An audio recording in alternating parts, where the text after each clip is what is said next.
Depuis quelque temps, nous entendons parler d'un mal mystérieux qui envahissait le monde de part et d'autre. Au début, c'était juste une épidémie, puis c'est devenu une pandémie. Aujourd'hui, nous ne savons plus de quoi il s'agit, mais toujours est-il qu'il y a un mal terrible qui décime tout sur son passage. Comment se préserver du coronavirus? Eva Gibbs pour vous servir. Bonjour tous.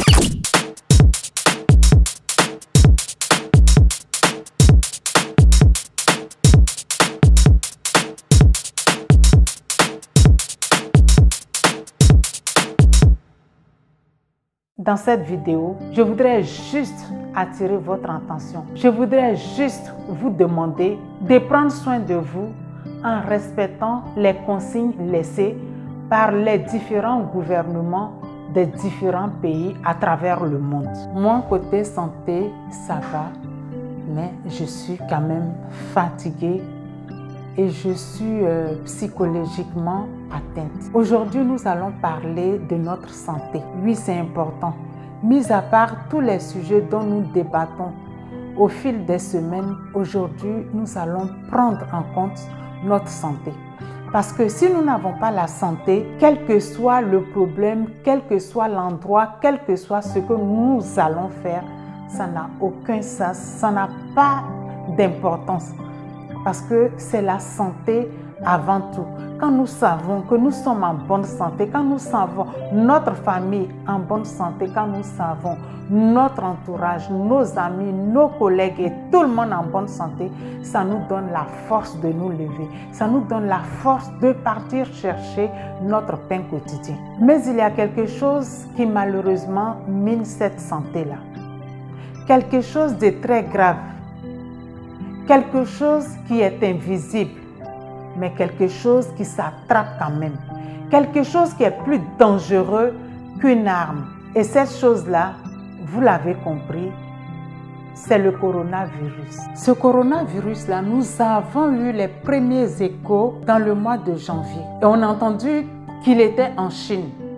Au départ, on a pensé qu'il resterait en Chine. Malheureusement, il a traversé les frontières. Il a volé dans les airs, il est passé par on ne sait où et là aujourd'hui, il est partout où nous sommes. C'est incroyable, on a l'impression que c'est un film de fiction, mais non, c'est la réalité. Nous avons tous sous-estimé ce phénomène. Et même jusqu'à aujourd'hui, là où je suis en train de vous parler, il y a encore des gens qui le sous-estiment. Mais il ne faut pas. L'heure est grave, l'heure est très grave. Si je vous en parle aujourd'hui, c'est parce que, avant tout, je suis soignante. Et en tant que telle, je sais de quoi je parle. Vous minimisez trop ce truc. Vous le minimisez à telle enseigne que même les consignes que le gouvernement a laissées ne sont pas suivies à la lettre. Qu'est-ce que vous voulez avoir comme preuve avant de savoir que ce truc est dangereux, ce truc est meurtrier, ce truc est fatal? Quelle preuve voulez-vous? En tant que soignant, je suis tenue au secret médical, au secret professionnel. Et de fait, je ne peux pas vous dire certaines choses, mais je voulais juste attirer votre attention. Je voulais juste vous dire que ce n'est pas de la blague. Ce n'est pas du jeu. Faites attention à vous. Prenez soin des vôtres. Prenez soin de vos enfants. Prenez soin de vos proches. L'heure est encore une fois très grave. Quand je vois les gens qui sortent, malgré toutes les interdictions, je me demande bien ce qu'ils cherchent. Est-ce qu'on a deux santé? Non. Il n'y a qu'une seule et unique santé. Quand on a deux choses en main, on se dit, même si la première est foutue, j'ai encore une seconde chance. Mais non, la santé, ce n'est pas deux. Il n'y a qu'une santé. Au départ, on a tous pensé qu'il ne s'agissait de quelque chose qui ne s'attaquait qu'aux personnes âgées et que cette chose s'attaquait aussi à des gens qui avaient un système immunitaire affaibli. Mais aujourd'hui, la situation a changé parce que le virus a malheureusement muté. Et là, c'est tout le monde qui est sur le même bateau, c'est tout le monde qui est dans la même galère. J'entends des choses qui me font trembler de peur. Quand j'entends certaines personnes qui disent « ça ne s'attaque pas aux Blacks, ça ne s'attaque pas aux Noirs ou bien ça ne tue pas les Noirs », je pense que je me demande si c'est une blague. Détrompez-vous. Ça tue tout autant les Blancs que les Noirs. Ce coronavirus-là, il ne choisit pas, il ne trie pas, il frappe à toutes les portes, il frappe dans tous les pays, sur tous les continents. Soyez vigilants. Et je voulais spécialement m'adresser à mes frères et sœurs, nous les Blacks, nous les Noirs. C'est vrai que cette vidéo s'adresse à tout le monde, mais je voulais qu'elle soit un peu plus particulière pour vous et moi. Parce que nous prenons tout à la légère. Aujourd'hui, j'entends des gens qui, soi-disant, sont partis, qui sont rentrés au pays, qu'on a mis dans un camp de confinement et où il n'y a aucun moyen, où certaines personnes se croyant au-dessus de la maladie sont parties sans observer comment vous dire ça même, tellement ça m'échauffe. Mais est-ce qu'au jour d'aujourd'hui, quelle que soit ta situation sociale, est-ce qu'il y a quelqu'un qui est au-dessus de cette maladie-là? On a entendu des ministres qui sont touchés, des maires qui sont touchés, au point où personne ne sait où donner de la tête, au point où tout le monde cherche à se cacher, mais il n'y a aucune cachette possible. Pourquoi vous faites ça? Pourquoi vous faites ça? Pourquoi vous vous amusez tant avec votre vie? Surtout chez nous, où le système de la santé est tellement rudimentaire, où il n'y a aucun lit. Même en temps normal, quand une femme enceinte va accoucher, qu'elle a des problèmes, on lui demande de payer de l'argent avant qu'on la prenne en charge. Ou quand on a ne serait-ce qu'un palu, on vous demande de payer de l'argent avant qu'on vous prenne en charge. Mais est-ce seulement vous savez les conséquences de cette maladie? Si jamais cette maladie arrivait chez nous, je vous assure, ce sera l'hécatombe. Ce sera l'hécatombe parce qu'il faut des moyens lourds pour pouvoir prendre cette maladie en charge. Mais quand je vois nos systèmes, nos différents systèmes au pays, nous n'avons pas les moyens de faire face à cette maladie. Donc, pendant qu'il est temps, pendant que nous avons encore la chance d'avoir cette santé, préservons cette santé. Disons à nos proches qui sont de l'autre côté de faire attention, de suivre les consignes, aussi rudimentaires soient-ils. Il faut que nous puissions suivre ce que nos différents gouvernements nous demandent. Mis à part même les gouvernements, il faut que nous-mêmes, nous puissions nous prendre en charge dans un premier temps. C'est primordial, c'est important. Parce que si nous ne le faisons pas, ce n'est pas le gouvernement qui le fera pour nous. Évitez les rassemblements, les foules. Partout où vous voyez qu'il y a du monde, essayez d'éviter. Parce que là, vous allez vous dire, ça n'arrive qu'aux autres. Ce n'est pas ici.